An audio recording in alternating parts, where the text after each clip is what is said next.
डिबिया बुता क डिबिया बुता के डिबिया बुता के करते रे तनी सोचे दे। अच्छा अनहरिया में गए नौरी कुछ तो के गए। अरे हाँ भाई हाँ। ई वीडियो शुरू करे से पहले बेतवार के पैर छू के प्रणाम करे चाहिए। वो बात का हम बताते चाहिए कि वीडियो बनाना सिर्फ एक के मकसद है आप सबके एंटरटेनमेंट करीने के दिल के ठेस पहुंचावे। और के दिल पर ठेस पहुंचाई जात भैया वाला कोई वीडियो नहीं देखेला वहां साला फिर कह रहते ठीक है। एक बात और कर बताते चाहिए भैया ये वीडियो देखियो तो लाइक कर दियो कमेंट कर दियो सब्सक्राइब कर दियो बस तोरा सब भैया इतना उम्मीद है कि तू लाइक कमेंट सब्सक्राइब को दबा के पेलना रख बस। चलो ना यार शुरू करे छिया लेजेंड नंबर 1 के पूरा घर फाड़ वीडियो।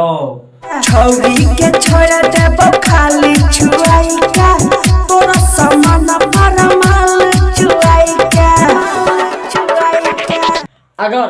अगर ई वीडियो पर हमार भैया के तरफ से रिप्लाई आ गेलो कि नहीं भैया एहन सब सीकर के दबा के पेला त कसम हमर लंड देव बाबा के पेलबो करबो साथ में सार गुहो निकालबो खाली छुआई का तोरा सामान पर माल छुआई का। अगर ई बात दोहरा के जे बोल देली ने छौरी के सामान पर माल चुबाई के अगर ई बात दोहरा के बोल देली त कसम लंड देव बाबा के नहीं सार तोरा हम मारबो लंड से त घुस जेबी ठंड में।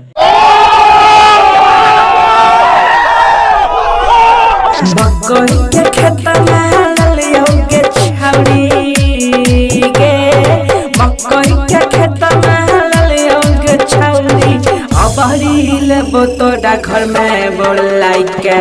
ई गाना गावे से पहले हमार नाम तोरा जवान पे के न पहुंचलो कि एहन गाना गावे लेजिन वाला हमरा थू लगा के पेलबो करता है नहीं तो सोचली किया न अगर तो नहीं सोची तो अभी सुन सार तोरा ने हम थू लगा के पेलबो नहीं तेल लगा के पेलबो तोरा हम डीजल लगा के पेलबो। चुप बिल्कुल चुप हिम्मत कैसे हुई तेरी मुंह खोलने की। बस भैया आज वीडियो यहीं खत्म कर दिया बाकी वीडियो बाकी दिन तब तक के लिए बाय।